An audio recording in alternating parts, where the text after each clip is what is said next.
When Mom passed away, I thought the worst part of my life had begun. I never imagined there would be something even more heartbreaking hidden beneath that loss. I'm Ava Carter, and I was 24 when my mother, Margaret Carter, died of breast cancer. She was the glue of our small family in Denver, Colorado, warm, loving, thoughtful, and her death left behind an unbearable void. My father, Richard, a sturdy man in his early 50s, had always been quiet and serious, a bit emotionally distant compared to Mom. But after she passed, he changed. Not in the way one would expect a grieving husband to change. No bouts of tears or sleepless nights. He became oddly composed, and it was eerie. First, I figured everyone grieves differently. I let it go, until things started becoming strange.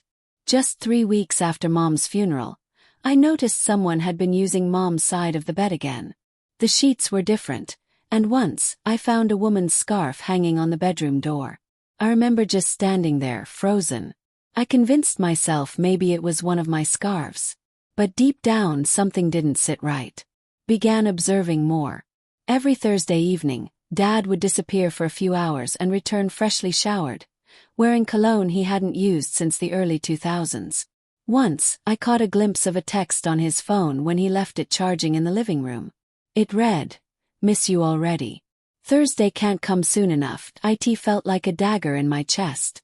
I didn't confront him immediately.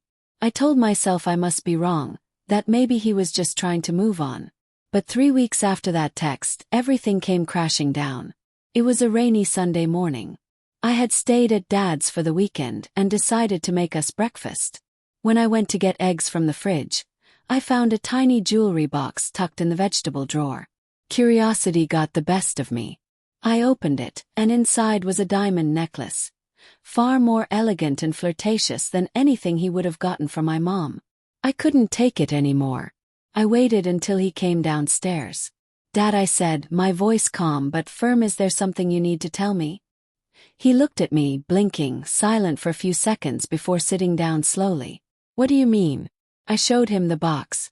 "Who's this for?" He rubbed his face. "It's complicated, Ava." "No, it's not. Who is she?" I demanded. That's when he dropped the bombshell. "She's someone I've known for a long time. Even before your mother passed." "What do you mean, before?" I asked, feeling my stomach twist. He sighed. "Her name is Diane. She and we reconnected over the past year. Your mother knew." I felt my world shift. "What do you mean she knew?" "She gave me her blessing," he said softly. "Before she died, she told me she didn't want me to spend the rest of my life alone. She even suggested I reach out to Diane again." My head spun. That name sounded familiar. "Wait, Diane who?" "Diane Summers. She was your mom's college friend. You used to call her Aunt Dee when you were little." That name hit me like a wave. I remembered her faintly. Tall, elegant, with striking red hair and a warm laugh. She used to visit during holidays when I was a child, but after I turned 10, she stopped showing up. I thought she'd moved away. Turns out, her story with my father had never really ended. "So you're telling me you were having an emotional affair while Mom was dying?" I said bitterly. "No," he snapped. Then his voice softened again. "No. I was there for your mother every day. But she saw how broken I was becoming. She didn't want me to collapse after she left. She told me to let someone else in." I didn't know what to believe. I felt betrayed by both of them. For days, I couldn't speak to my father. Every time I looked at him, I saw deception. Even if Mom gave her blessing, it felt too soon. It felt like a betrayal of her memory. Then came the final blow. 2 weeks later, I found out Dad and Diane were planning to move in together. I lost it. I went over to his house unannounced. Diane was there, wearing one of my mom's aprons, her apron. Something inside me broke. "You don't get to replace her," I screamed. Diane stepped back, startled. My father looked heartbroken. "This isn't replacing anyone, Ava," he said. I shook my head. "This feels wrong. This feels like you erased her." Diane looked at me gently.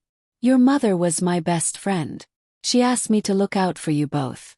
I didn't come here to take her place. Tears welled up in my eyes. But that's exactly what it feels like. She left us alone, sensing I needed space with my father. We sat in silence for a long time. Finally he said, "Do you remember when you broke your arm in middle school?" He nodded.